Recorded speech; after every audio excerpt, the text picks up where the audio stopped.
গেল ভাই।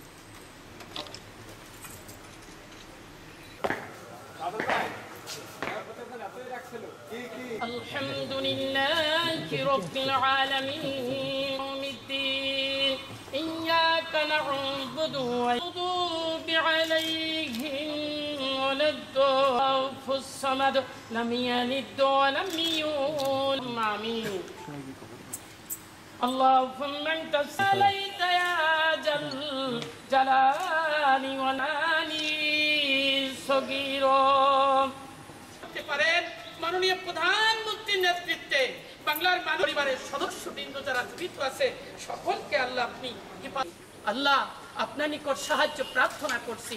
আপনি র‍্যাব ফোর্সের আল্লাহ জনাব স্যারকে হায়াতে তৈয়বা দান করুন। আল্লাহ স্যার সুস্থ তার সমাধিতে দাঁড়িয়ে দোয়া করছে, আল্লাহ আপনি কবুল করে নিন।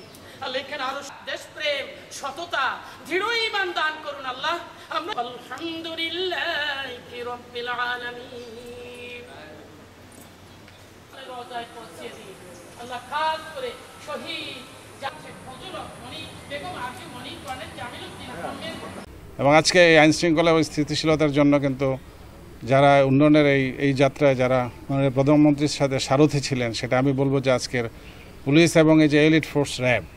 এবং আপনারা জানেন যে মাদক, জঙ্গি, সন্ত্রাস দমন, আপনার জলদস্যু, বনদস্যু এদেরকে নির্মূল করা, আপনার রাষ্ট্রীয় শৃঙ্খলা এবং জননিরাপত্তা, জনশৃঙ্খলা রক্ষা, অপরাধ দমন এবং নিয়ন্ত্রণে এই র্যাবের, এলিট ফোর্স র্যাবের রয়েছে কিন্তু এক ঐতিহ্য, এক গৌরবোজ্জ্বল ইতিহাস, এক গৌরবোজ্জ্বল ঐতিহ্য রয়েছে। আমি আজকে আপনাদের সামনে, আপনাদের মাধ্যমে আমি মাননীয় প্রধানমন্ত্রীর কাছে আমি আমার অশেষ কৃতজ্ঞতা জ্ঞাপন করছি যে মাননীয় প্রধানমন্ত্রী আমাকে এলিট ফোর্স র্যাবের ডিজি হিসাবে নিয়োগ দিয়েছেন এবং আমাকে কাজ করার সুযোগ দিয়েছেন।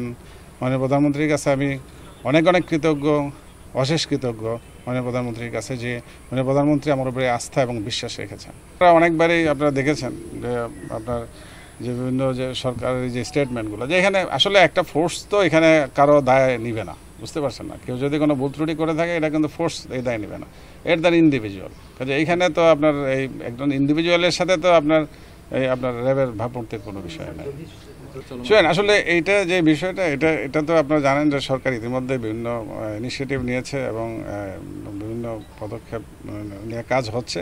এটা আমি মাত্র আজকে জয়েন করেছি, এটা আমার মনে আজকে এই পর্যন্তই আপনাদেরকে বলি। পরবর্তীতে যদি কোনো কিছু থাকে আমি বিস্তারিত পরে বলবো।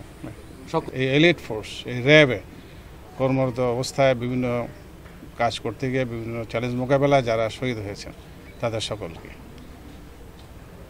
জাতির পিতা বঙ্গবন্ধু শেখ মুজিবুর রহমান তার আজন্ম লালিত স্বপ্ন ছিল শোষণহীন, দারিদ্র্যমুক্ত একটা সোনার বাংলা প্রতিষ্ঠার।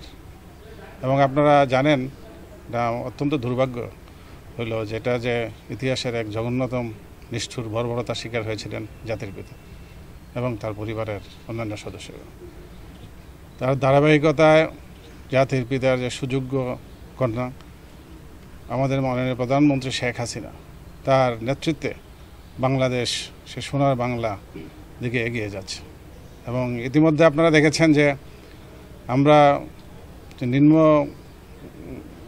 আয়ের দেশ থেকে আমরা কিন্তু মধ্যম আয়ের দেশে পরিণত হয়েছি এবং আমাদের আর্থিক যে উন্নতি হয়েছে, আমি বলবো যে গত এক দশকে এটা আমি বলি যে উন্নয়নের রেনেসা আমরা বলতে পারি। কারণ এত অল্প সময়ে একটা দেশ সারা বিশ্বে কোথাও কিন্তু এত উন্নতি লাভ করতে পারেনি এবং এটা একমাত্র সম্ভব হয়েছে মাননীয় প্রধানমন্ত্রীর নেতৃত্বের কারণে।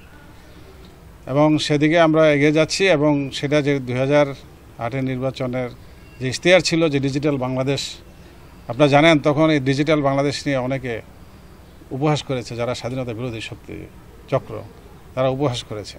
আজকে সেই ডিজিটাল বাংলাদেশ কিন্তু একটা বাস্তবতা, আপনারা জানেন।